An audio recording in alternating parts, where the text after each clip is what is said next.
आज बात करेंगे स्टेट गवर्नमेंट के बारे में। और स्टेट गवर्नमेंट चीफ मिनिस्टर होता है, मुख्यमंत्री होता है और गवर्नर होता है। जो गवर्नर होता है वो केंद्र का जो है नुमाइंदा होता है और वो राष्ट्रपति के अंडर में रहते हैं। जो भी रिपोर्ट होती है राष्ट्रपति को करते हैं, प्रधानमंत्री को करते हैं।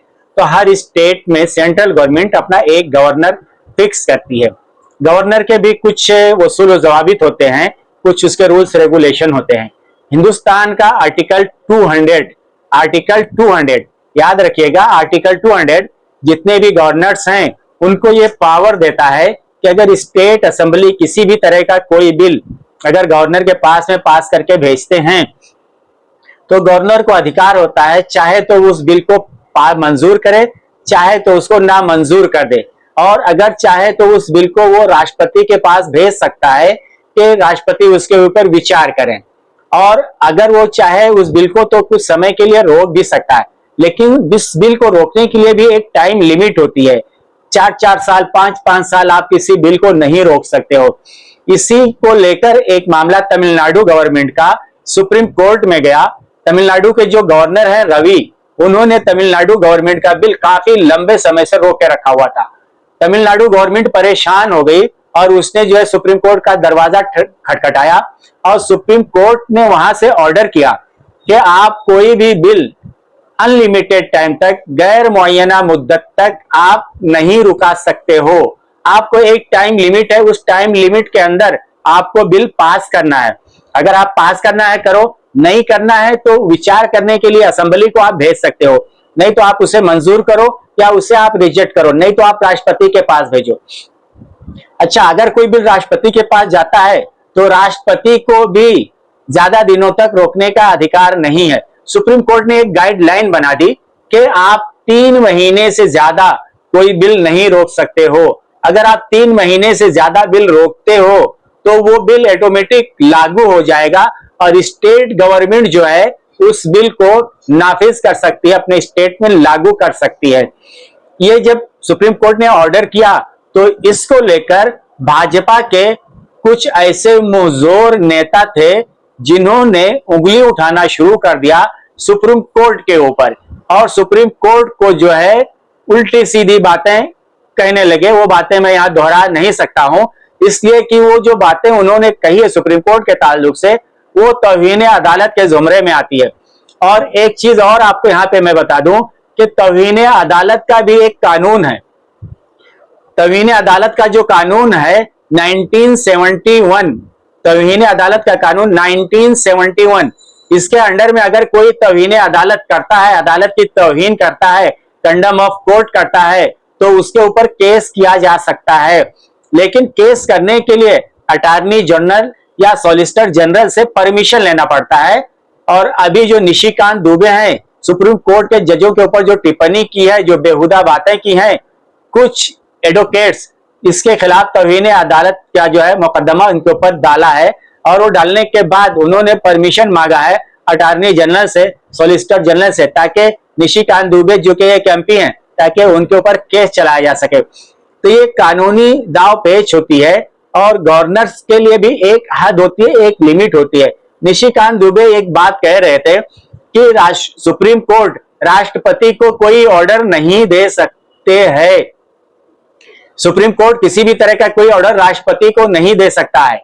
आपको यहाँ पे एक चीज जो कि कानूनी बारीकी है उसकी तरफ मैं इशारा करूंगा और आपको जानना भी चाहिए, हर हिंदुस्तानी को जानना चाहिए कि हमारे देश का जो संविधान है, जो कानून है, वो देश के हर नागरिक के लिए है, चाहे छोटा हो, बड़ा हो, अमीर हो, गरीब हो, किसी भी जात का हो, धर्म का हो, कास्ट का हो। हमारे देश का संविधान सबके लिए लागू होता है।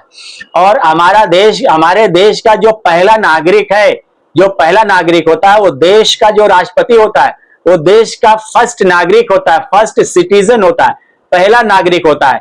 अगर राष्ट्रपति हमारे देश के पहले नागरिक हैं, फर्स्ट सिटीजन है, पहले सिटीजन हैं, पहले शहरी हैं, तो पहले शहरी के ऊपर हमारे देश का कानून सबसे पहले लागू होगा, इसलिए कि वो हमारे देश का पहला सिटीजन है, पहला शहरी है, पहला नागरिक है। तो जो पहला नागरिक है उसके ऊपर देश का जो संविधान है वो सबसे पहले लागू होगा।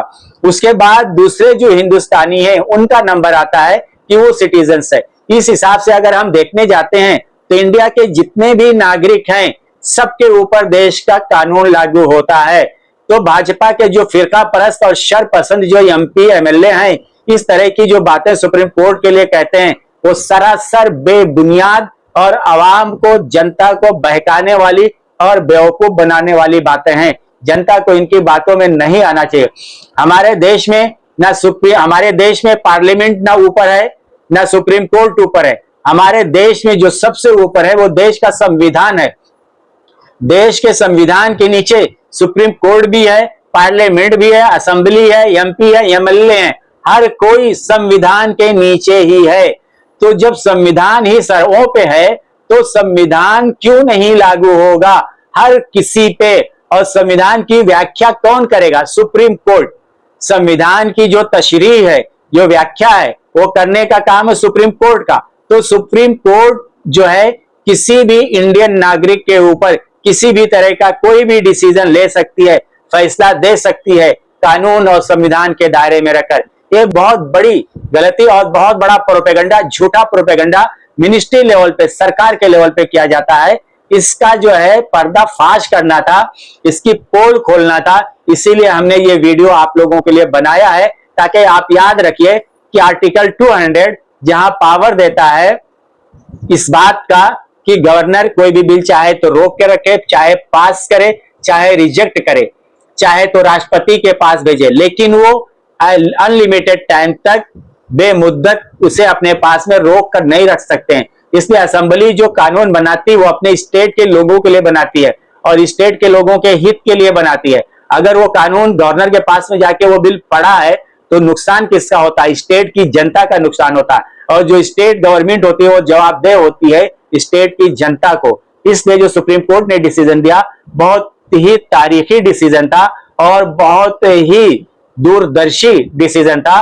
और वो डिसीजन आने वाले वक्तों में गवर्नरों के, जो बेलगाम गवर्नर हैं भाजपा के फिरका परस्तों के, उन गवर्नरों को लगाम लगेगी और वो कोई भी काम करने से पहले संविधान को अच्छे से समझेंगे, पढ़ेंगे, एडवाइस लेंगे और उसके ऊपर अमल करेंगे। सबसे बेहतरीन तरीका था सुप्रीम कोर्ट का, जो सुप्रीम कोर्ट ने ऑर्डर दिया, और यही बेहतरीन तरीका है इनको कानून का पाबंद बनाने का। बहुत बहुत धन्यवाद। जय हिंद।